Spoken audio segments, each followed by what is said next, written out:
Assalamualaikum warahmatullahi wabarakatuh. Halo guys, welcome my channel Nairet Buff. Selamat datang di channel Nairet Buff. Kali ini aku akan bahas spesial khusus untuk mereka yang pernah menjadi korban.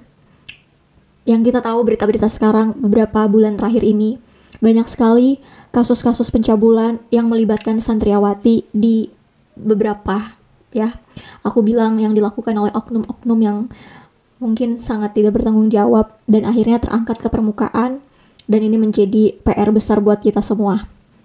Dari mana kita mulai untuk membahas ini? Sebelumnya aku sarankan buat kamu nonton video ini pakai headset agar semua pesan dan energi yang akan aku sampaikan tuh bisa nyampe, dan semoga apa yang aku sampaikan di video ini bisa membuat kamu lebih tegar dan lebih semangat lagi. Oke guys, langsung aja kita prolog dulu. Kenapa ya? Banyak banget kejadian. Sebetulnya, bukan hanya di kalangan pondok pesantren saja. Ada berbagai permasalahan, bukan hanya di Indonesia saja, kasus-kasus pencabulan terjadi, atau kasus-kasus ruda paksa terjadi. Banyak hal yang terjadi di negara. Bahkan kita tahu gitu ya, ada beberapa kasus yang dilakukan oleh oknum, seperti oknum pendeta yang melakukan hal-hal yang tidak terpuji. Itu banyak juga gitu ya. Tapi berhubung kita akan membahas tentang oknum yang melakukan kekerasan, ya bisa dibilang pencabulan kepada santriawati. Oke, aku mau kasih satu gambaran.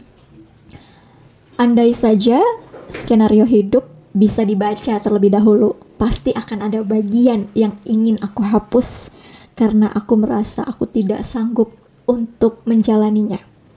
Tapi sayang, sungguh sayang, skenario itu tidak dibuka dan tidak bisa diketahui oleh siapapun. Bahkan orang pintar sekalipun tidak ada yang tepat untuk memastikan skenario kehidupan seseorang. Hari ini, besok, bahkan tahun depan kita nggak tahu apa yang terjadi. Tapi tahu nggak sih guys, kenapa skenario hidup atau bisa kita bilang takdir itu dirahasiakan?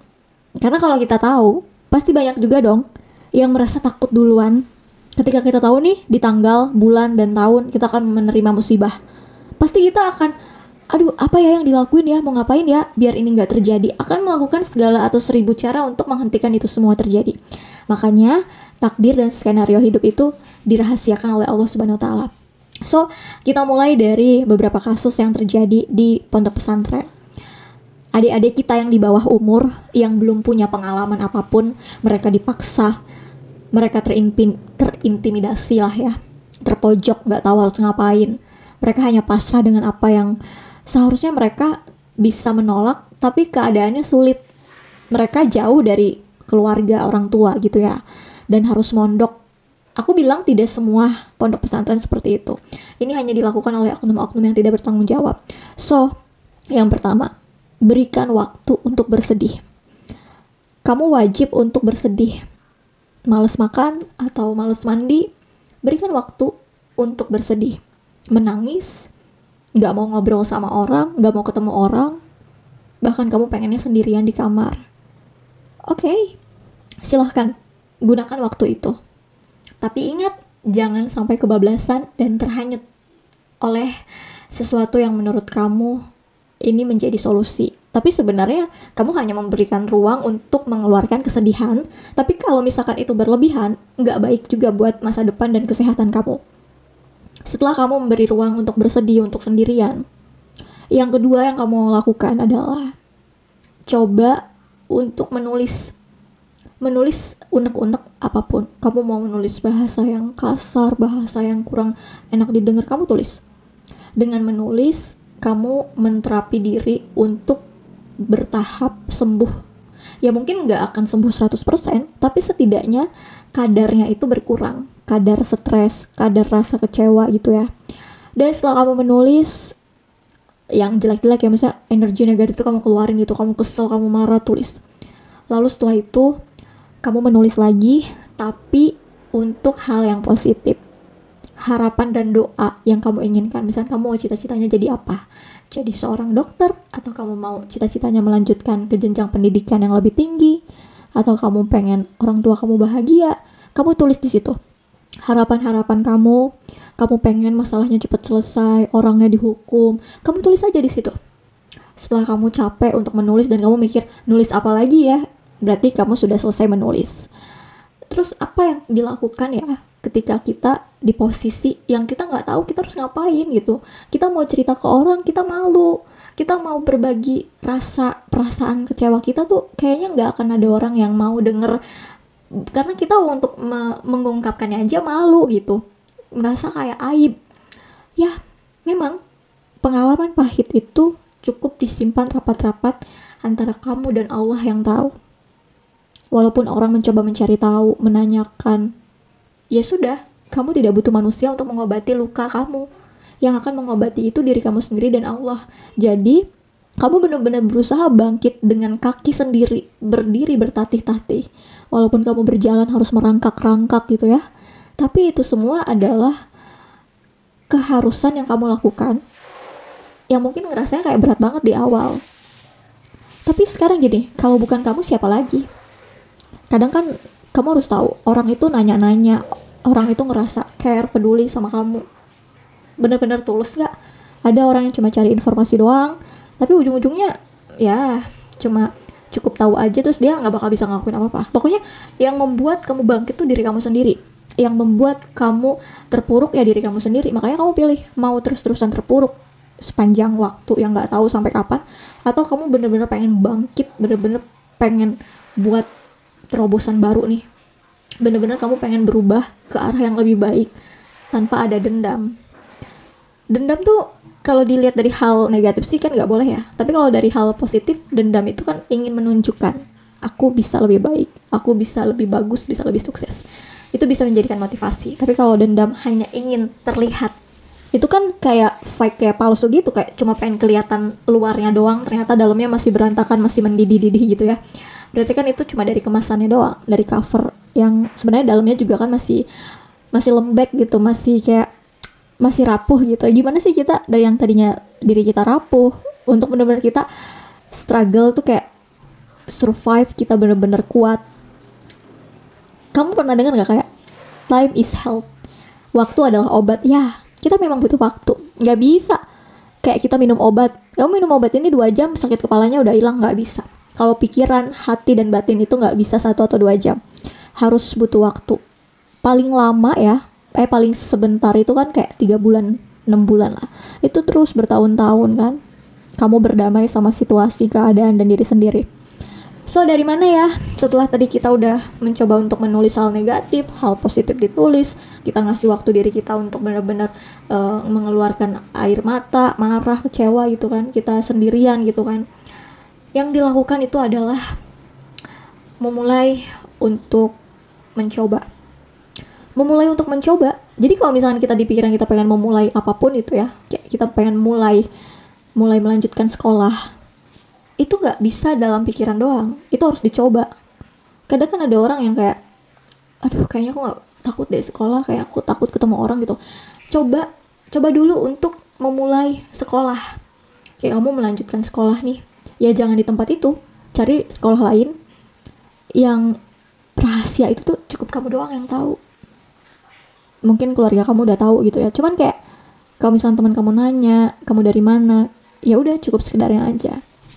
Terus yang kamu lakukan tuh setelah memulai untuk mencoba untuk sekolah lagi, yang kamu lakukan tuh yang pertama ya gabung di organisasi.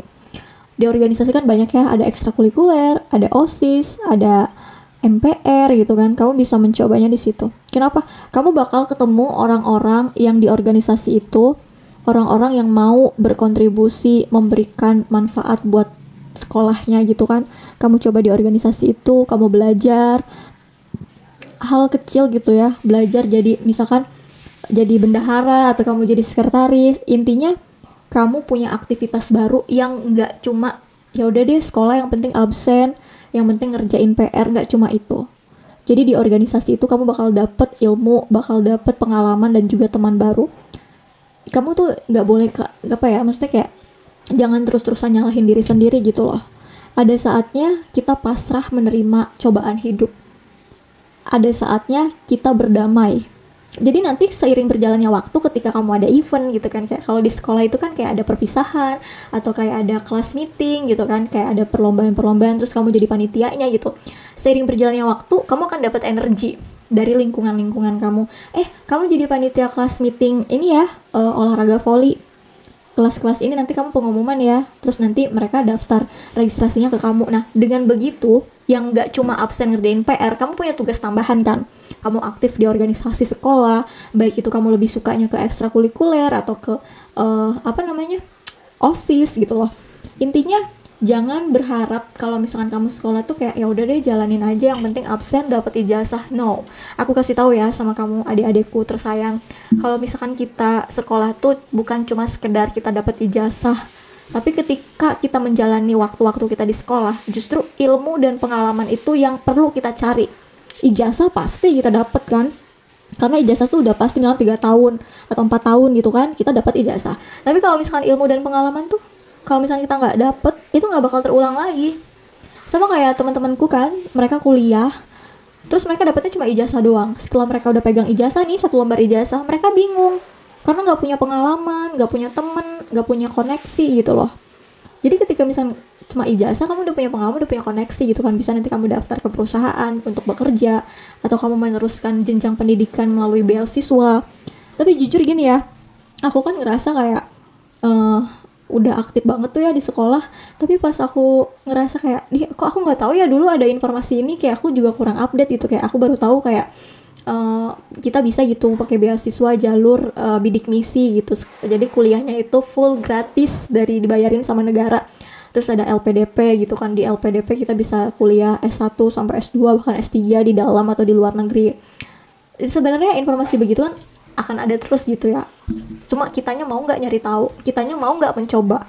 Kemauannya tuh jangan cuma ada di pikiran, tapi harus di action gitu, harus dilakukan dengan tindakan juga.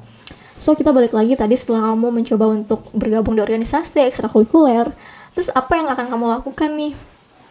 Kamu harus punya prinsip gini loh, kalau bisa ya, jangan mengenal dulu cinta-cintaan deh. Jadi kamu melampiaskan bukan ke teman atau lawan jenis di sekolah atau di mana. Misalnya kamu suka mengisi waktu dengan membaca buku, bener gak sih? Jarang kan orang yang suka baca buku. Atau enggak sekarang kamu nonton drama Korea, banyak kan di beberapa aplikasi juga kan udah tersedia yang paket-paket murah. Jadi kalau bisa jangan kenal cowok dulu deh, mau itu kamu dikenalin sama teman, dicomblang-comblangin. Jadi ada pagar yang besar yang kamu tahu kalau kamu deket sama cowok belum waktunya, itu akan merusak badan kamu, akan merusak mimpi kamu. Jadi udah stop deh. Jadi aku punya pengalaman nyata dari temen aku. Dia tuh MBA tapi nggak sampai nikah gitu kan. Terus aku udah bilang kan, jangan, kalau bisa ya udah fokus aja kuliah, kerja, terus capai mimpi gitu ya, sampai kamu benar-benar ada di umur yang siap untuk nikah. Tapi ternyata setelah dia MBA, dia lahir, terus anaknya diadopsi tuh malah dia pacaran lagi gitu loh. Ya pacaran lagi setahun 2 tahun, ternyata putus. Kayaknya tuh kamu kayak wasting time, buang-buang waktu gitu loh. Ketika kamu effortnya gede banget, mamingan atau apa, ada yang nemenin, ujung-ujungnya putus tuh buat apa? Yang rugi kan kita. Pokoknya prinsipnya gini deh, orang tuh kalau mau pacaran di umur yang belum matang, kayak masih sekolah, masih kuliah, yang dia belum punya penghasilan gitu, dan kita pun belum punya penghasilan, maunya gratisan, kayak dia pegang tangan kita gratis nih. Padahal tangan kita tuh dari bayi, dari kita SD SMP tuh dirawat gitu kan sama kita, pakai sabun, pakai hand body, pakai minyak wangi, terus dia pegang tangan kita gratis aja gitu. Nah, bahasa simpelnya gitu, bukan cuma kita kayak lu pegang tangan gua bayar, enggak, bukan gitu. Kayak kok orang tuh kalau mau kayak pacaran tuh kayak dia tuh kayak dapet gratisan gitu, sedangkan kita effortnya tuh kan kita harus beli sabun, beli hand body gitu, kita merawat tangan kita, badan kita kan sampai segitunya. Sedangkan orang yang nggak modal apa-apa terus tiba-tiba ucuk-ucuk dia nembak kita jadi pacar gitu ya, terus dia pegang-pegang kita gitu. Emang sih kayak melting banget ya perasaan-perasaan begitu. Cuman itu kan yang keluarnya kan hormon endorfin, hormon kebahagiaan, nih adanya di sini nih. Jadi makanya ketika orang yang lagi pusing dipijit ininya ke sini tuh enak banget. Nah, ini kan merileks. Kalau banyak pekerjaan, banyak pikiran kan di sini kan tegang ya. Jadi butuh untuk rileks. Terus gimana gitu biar nggak kita mengarah ke pacaran-pacaran lagi? Gimana biar badan kita tuh relax dan dapat hormon endorfin? Dengan olahraga. Tapi kan orang mager olahraganya gini nih, ngetik doang, ngetik pakai jempol. Olahraga jogging, lari gitu. Awalnya sih kayak capek ya, kayak males, tapi kalau udah kebiasaan sih pasti ketagihan gitu guys. Terus misalnya kamu udah membatasi pagar yang besar banget tuh kan, biar orang nggak deket sama kamu, yang kamu lakuin selanjutnya itu adalah jangan review kesalahan di masa lalu. Kadang orang nggak nanya tentang kita berinisiatif untuk nge-review kesalahan kita, iya nggak sih? Kayak orang mancing nih, gini, curhat. Tapi sebenarnya ya guys, kita tuh suka keceplosan, kayak nge-review aib masa lalu sendiri gitu loh. Nah di situ tuh kayak omongan-omongan orang bakal nyebar gitu loh. Jangan sampai kita bikin masalah lagi dengan apa yang kita ceritakan ke orang lain, karena kita nggak tahu orang tuh bakal amanah apa enggak. Ya anggaplah semua orang tuh nggak amanah, karena semua manusia tuh pasti punya dosanya masing-masing gitu kan. Belum tentu dia benar-benar keep silent banget kan. Ya bisa jadi dia di depan kita, ya di belakang kita bermuka dua, bisa jadi begitu. Ya jangan sampai kita mereview pengalaman pahit kita di masa lalu lah. Itu cukup kamu dan Tuhan saja yang tahu. Selanjutnya, kalau kamu ngerasa di satu titik tuh kayak, kok aku nggak berharga ya, kok aku kayak nggak percaya diri ya, kamu bisa nonton video aku yang 3 tahun lalu nih. Nanti ada itu gambarnya di sini di layar. Nah ini video ini jelasin tentang gimana meningkatkan rasa percaya diri. Di situ udah aku jelasin gimana cara kamu harus berpikir, gimana cara kamu harus memutuskan sesuatu gitu ya. Kenapa sih aku kayaknya tuh bukannya pengen jadi pahlawan kesiangan ya, tapi aku pengen jadi orang yang sama-sama saling support gitu, sama-sama saling mendukung, kayak adik-adikku yang masih di SMP, SMA gitu, atau menjadi korban dari tindakan tidak terpuji para oknum-oknum itu. Aku pengennya kamu tuh harus kuat gitu. Kamu dipilih untuk menjalani skenario ini karena kamu orang pilihan yang sebenarnya kamu kuat untuk melewati itu. Awalnya memang ngerasa kayak rapuh banget kan, tapi kamu kan orang-orang pilihan. Bagaimana menjalani itu, merubah diri sendiri menjadi lebih baik. Kamu punya masa depan, kamu bisa membuat orang tua kamu bangga, dan kamu akan ketemu sama jodoh yang sepadan. Dan pokoknya kamu gak usah takut tentang masa lalu yang terjadi. Di video itu ya, yang udah aku buat 3 tahun lalu tuh udah aku jelasin gitu kan. Kayak orang yang udah sayang banget sama kamu, dan itu udah jodoh kamu, itu gak akan ada satupun yang menghalangi. Jadi jodoh tuh bukan perkara kamu udah perawan atau kamu udah perjaka atau gimana, kamu belum atau kamu udah perawan atau belum, itu nggak jadi patokan. Jadi lebih kepada karakter. Semua orang belajar dari experience masa lalu, pengalaman itu akan menjadikan dia orang yang lebih baik lagi, yang lebih survive, yang lebih tangguh lagi di masa depan.